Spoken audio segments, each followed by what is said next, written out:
was thinking about this. How many of you guys have Netflix? Look at Netflix or Hulu or some of those streaming services. Well, when you do the streaming service, it's funny because I was on it and I was trying to find something. I couldn't find anything to watch one day. And then I go to my sister-in-law's house and she has everything that I want to see on her Netflix when she opens it up. I'm like, wait a minute. So Netflix has these algorithms. And these algorithms are based upon what you watch. Now, I'm not the only one that watches Netflix in my house. My daughter watches Netflix, so we get all of this Barbie stuff and different things that show up on it. My son now, who's 1.5, he's crazy about cars, so everything related to cars shows up. So I like action movies and all this other stuff. So that stuff doesn't show up always on mine. But on my sister-in-law's, it shows up. And one of the things that caught my attention about the algorithms is that you don't know what else is out there if you're always watching or paying attention to what you have. And so it's the same with dysfunction in our homes and our families. We don't know that there's something different that's out there because we're living with what we have. All right? And we don't know it until we go out and experience something new, something different. So I shared this in the last 2 services. A friend of mine, a colleague, he grew up eating macaroni and cheese at home. And so he went to a friend's house and the mother pulled out the pan and got the spoon and dipped it into the macaroni and cheese. And he said, "What's that?" She said, "Macaroni and cheese." Well, he had never seen macaroni and cheese like that before. He said, "No, that's not macaroni and cheese." He was used to his mother getting the box out of the cabinet, boiling the water, getting that orange powder and mixing it all together. That was his identification with what macaroni and cheese was. But he said, but then I got to taste this and the cheese was stringing apart and the noodles are going around in my mouth. And he's like, wow. He had never experienced macaroni and cheese before like that. Which was kind of odd because he's African American, and most of us who are African American know that's one of the staple meals in an African American home, mac and cheese. But it just goes to show that sometimes we don't get to experience other things because of what we're dealing with in our own world, in our own place. And so today we're going to be talking about Joseph. And Joseph had gone through a lengthy journey. In his life, as a young man, he is hated by his brothers because he is favored by his father. His father loves him, and he loves him more than he loves all his other children. And the other kids, the other brothers, they don't like it. And not only do they not like it, they don't like Joseph. So they plot to get rid of him. So they decide they're going to throw him in a pit, get rid of him, they sell him. When they sell him off to slavery, the folks who take him sell him to somebody else, and then he ends up in Potiphar's house. Potiphar is a soldier, and he becomes Potiphar's servant. Well, get this now. He's living the life with his mom and dad, and now he's sold off into slavery. He hits the bottom. Then all of a sudden he ends up in Potiphar's house. Potiphar is a soldier, one of the top guards for Pharaoh. And so now he's been lifted up a little bit, and then Potiphar really likes him a lot, so he gives him all these responsibilities, and he trusts him. But then Potiphar's wife looks at Joseph. He's a strong, strapping young man. She kind of gets an eye for him. And then the next thing you know, Joseph is in a situation where she's trying to seduce him. He runs out of the house, and she claims that he attacked her. So now he ends up in jail. Now in jail, while he's there, he meets these other guys that are in jail, and when they say they get out, they will remember Joseph because he has all these dreams, and all these dreams that he has had, he's been able to interpret other people's dreams as a result of what God has gifted him with. And so as he's beginning to share with them, they said, "We will not forget you." Now, personally, I've never been to jail. I don't know if any of you have. You don't have to confess that today. But how many people say they're going to remember you, and they actually remember you when they get out? So they forgot about Joseph. Until one day the Pharaoh was having these dreams and trying to figure it out, and nobody could figure out what the dreams meant, but the cupbearer remembered, hey, there's this guy in prison, Joseph. He can interpret your dream. So Joseph interprets the dreams of the Pharaoh, and suddenly Joseph finds himself lifted up again to a point where he is overseeing everything that Pharaoh has in Egypt. So our scripture passage today comes from Genesis chapter 45, verses 1 through 8. Then Joseph could no longer control himself before all his attendants, and he cried out, "Have everyone leave my presence." So there was no one with Joseph when he made himself known to his brothers. And he wept so loudly that the Egyptians heard him, and Pharaoh's household heard about it. Joseph said to his brothers, "I am Joseph. Is my father still living?" But his brothers were not able to answer him because they were terrified at his presence. Then Joseph said to his brothers, "Come close to me." When they had done so, he said, "I am your brother Joseph, the one you sold into Egypt. And now do not be distressed and do not be angry with yourselves for selling me here, because it was to save lives that God sent me ahead of you. For 2 years now there has been famine in the land, and for the next 5 years there will be no plowing and reaping. But God sent me ahead of you to preserve for you a remnant on earth, and to save your lives by great deliverance. So then, it was not you who sent me here, but God. He made me father to Pharaoh, lord of his entire household, and ruler of all Egypt." Now that's quite a journey, isn't it? I mean, wouldn't you like to be able to tell that journey? That you went through your highs and lows, and next thing you know, you're over everything? Well, here's the deal. Joseph came from a very dysfunctional household. He came out of dysfunction. You know, you should, as a parent, you should never put your children in a position where they are wanting or seeking your love, your attention, and your affection. They should all feel the same about their mother and father, that they're all loved equally. In this situation, that was not the case. And because it was not the case, the other brothers wanted and desired their father's love. They desired their father's attention, and they were willing to do anything to get it. I mean, have you found yourself in a position where you feel like you're ignored, and you really want somebody to pay attention to you, and you do whatever you can to get their attention? You know, maybe that's not the case for you all. It was the case for me when I met my wife. I did everything to get her attention. Took 5 years, but I got it. But the thing about the journey that Joseph goes on is that he is rejected by those who should be loving him. He's rejected by his brothers. He wants their affection, but he also wants his father's affection. The mistake that his father does is he lifts him up over everybody else, and he never levels the playing.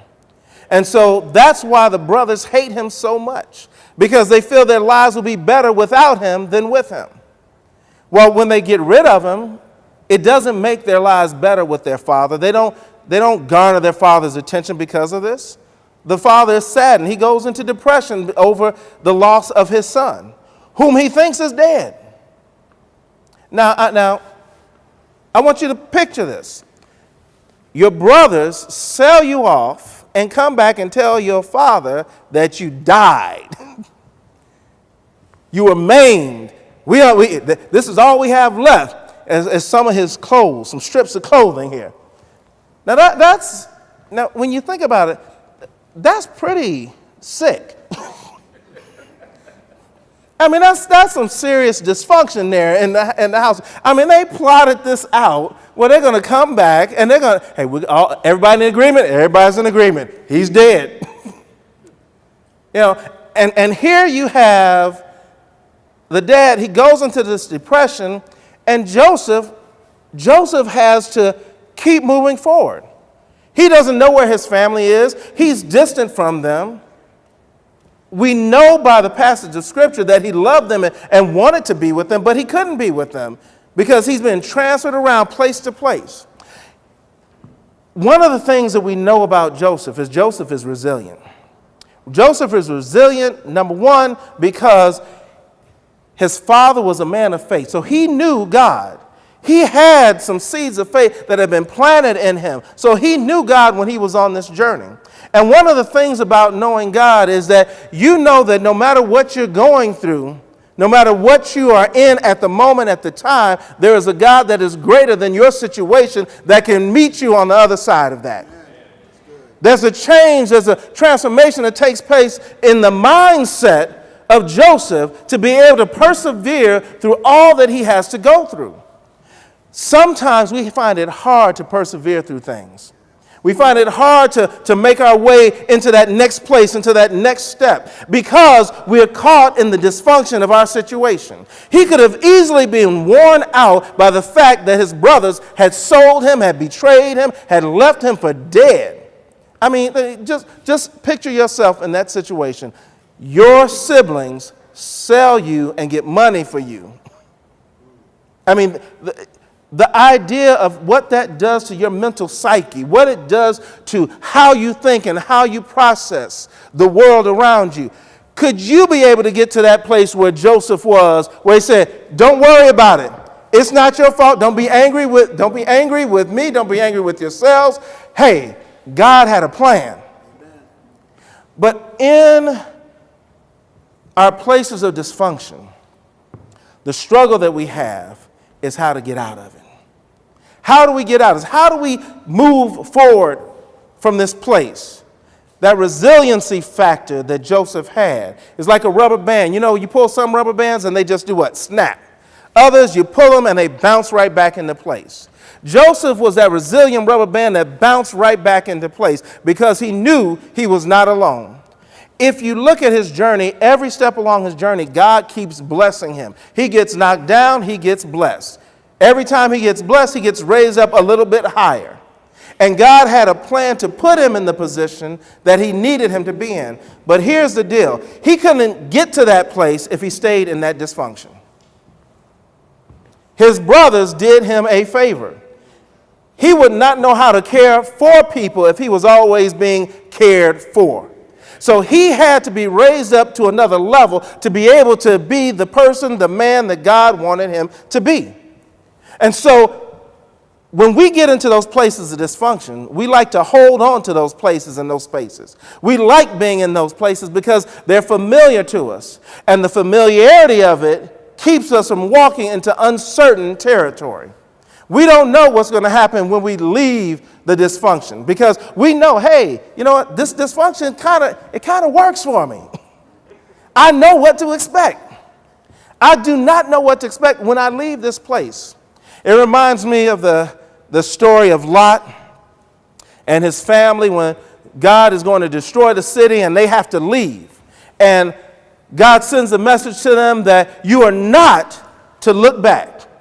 Leave everything. Just go. Do not look back. And as they're going and they're on this journey and they're traveling, what happens? Lot's wife looks back and turns to a pillar of salt. She is not able to make the journey with them. She is not able to go to the next place with them because of the situation in her mind. I don't want to leave this stuff behind. And they had to leave her behind. And you imagine being on that journey with them, and they're all talking on this journey. Okay, we got to keep going. We got to keep moving. We can't go back. We can't go back. I know it's hard, and they're all talking, and suddenly you can't hear her anymore. And she's behind you. But you know if you look back to where she was, you can't move forward.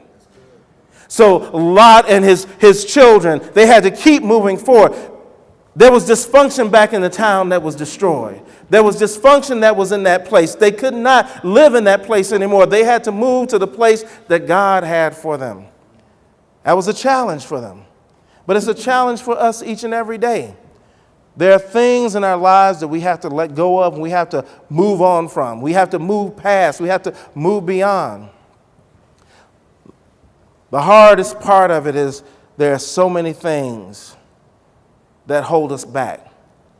There are so many things that label us, that keep us from moving forward. We have hurts, we have wounds, we have things that have been done to us that we can't move forward from. There was a lady that was in the hospital, and I was doing chaplaincy on the side of working at the church. And on the floor that she was on, I would walk by every evening and I would hear her wailing. Ah! Ah! She would do this all the time. And, as a chaplain, you go into rooms and visit people, and I would kind of hear her wailing. I'd try to get by that room as quick as I could. One day, I was up on the floor. I could hear her wailing, and a nurse, kind of a burly nurse, stopped me. And she said, "I need you to go in there." I said, "And where?" "We need you to go in there. She's been wailing, and we're trying to help her, but she won't talk to us, and we need someone to go in and talk to her." I said, "Okay." So I go and I knock on the door like you're supposed to, and she's wailing. And when you're a chaplain, you're not supposed to just walk into a room. You knock on the door and ask permission to come in. So I knock on the door. It's the chaplain. "May I come in?" Now, you know what I'm hoping for, right? She stops wailing and says, "Come in."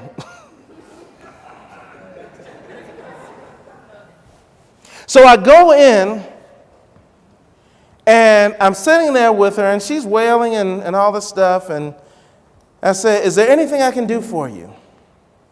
She reaches out her hand to me and says, "Can I share your faith?" I reached out my hand to her, and I touched her hand, and she began to share her story. She began to share how she had had children, and her father had taken her children away from her and put them up for adoption, how she had been abused by her husband, and she was in the hospital now, and she needed somebody else's faith to carry her through this. She needed to share this with somebody else. In other words, she was ready to make that first step to move forward. And what happened was, because of that, the wailing stopped. The doctors, the nurses, and the social workers were able to help her to take those steps to move forward. The hardest part about moving forward is taking that first step.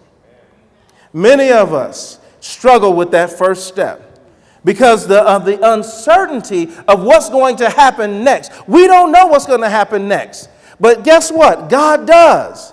And that's a part of faith, is trusting that God knows what's going to happen next. God knew the situation Joseph was going to be in. God knew everything that Joseph had to go through to become the man that Joseph needed to be for his family. Even though they were dysfunctional, it didn't mean that Joseph had to stay in that dysfunction, because they had to have somebody functional to get them out of it. It's hard to leave people behind. But sometimes you have to walk away from them so that you can get better. Sometimes you have to walk away from them so that you yourself can be healed. Sometimes you have to make those hard decisions. Lot and his children never looked back. You really have to catch that. They never looked back. They lost everything their mother lost. And on top of that, they lost their mother. And they never looked back. They went to where God wanted them to be. And see, with Joseph has a family now in this story. Joseph has a family. So he has come out of a place of dysfunction. He's got a family. He is now ruling the territory of the Pharaoh. He's ruling all of the land, and it's been turned over to him, put into his possession, and he's been entrusted with all of this responsibility. Now, this is someone who was a slave, someone who was in prison. This is someone who was rejected by their family.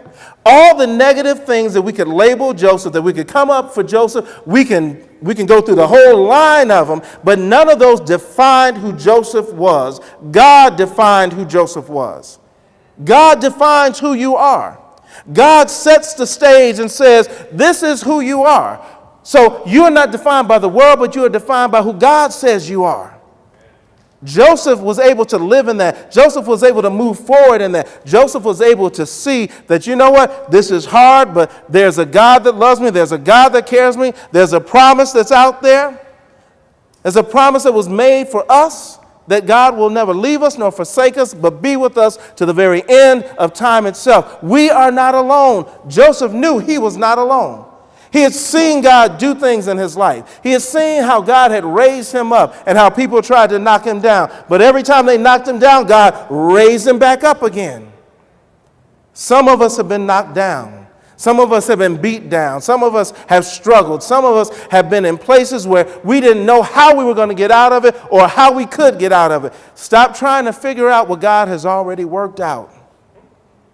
God has already worked it out. This was the beautiful thing about Joseph. When he was having these dreams and his brothers hated him, they hated him because of the dreams that God was giving him.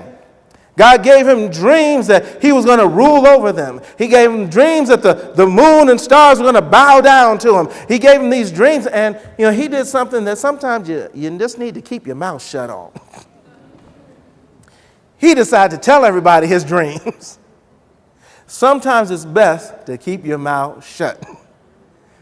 But that was a part of his journey, because he couldn't oversee all of Pharaoh's finances. He couldn't see all of the grain and all of the distribution of all of this stuff if he didn't grow and become wise. Sometimes we learn from our mistakes. I said sometimes. But the learning process, that learning process is something that happened for Joseph. Joseph grew. Joseph grew to the point where he was actually able to forgive his brothers for what they had done.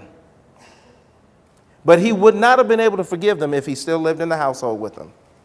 Because the bitterness, the backbiting, all of the things that would have been taking place, all the dysfunction that he lived in, he wouldn't have been able to grow in that.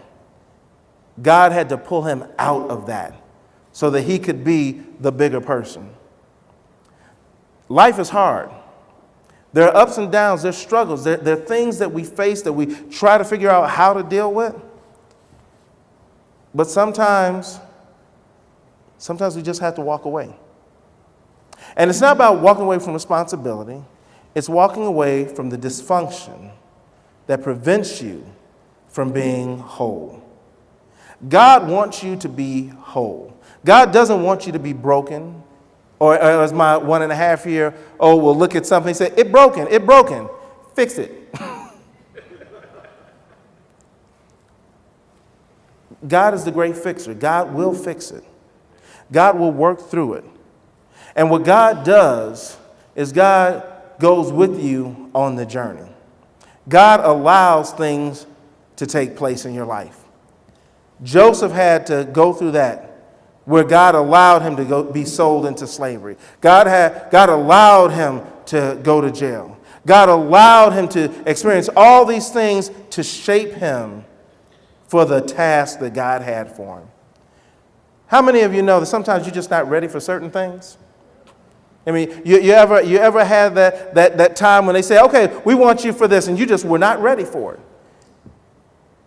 There have been a lot of things, and we don't have enough time, because they have me on a time limit, to go through all the things that I have done that I was not ready for.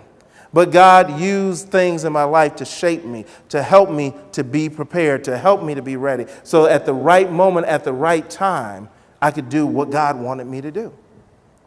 It's the same with you. There's a plan for your life. Now, Joseph found out about his plan when he was 17 years old. He never imagined the journey that he was going to go through. He never imagined the struggles and the hardship that he would have to deal with. He never imagined how his heart would be hardened and softened and softened again. He never imagined how God would be able to bless him and raise him up in his position time and time again after others had knocked him down. But there was a plan for his life. So your plan starts with acknowledging that not everything is perfect, not everything is good. You know, not everything is what I thought it was. That mac and cheese and that powder, yeah, it tasted good at one point in time. Until you found out there was actual cheese. There's some things that we all need to change. And there's some hard decisions that come along with those changes. You may not always be ready for that at the time, but sometimes it's not about your readiness, it's about God's readiness for you. Sometimes Joseph never would have went out on his own. Joseph never would have grown on his own. There had to be that catalyst moment in Joseph's life where he was no longer in that same place, in that same position. There had to be that moment in his life where everything was stripped away from him, where everything was taken away from him, and he had to look forward because he couldn't look back. For some people, it's that job that they've lost. You lost that job. That loss of that job was not your curse, it was your blessing. That moment in your life where that spouse walked out on you and you'd been struggling for years and you've been arguing and fighting and you want to talk about all the good times you had, but all you told everybody about was the bad times that you had, and you're trying to get them back, and God has released you.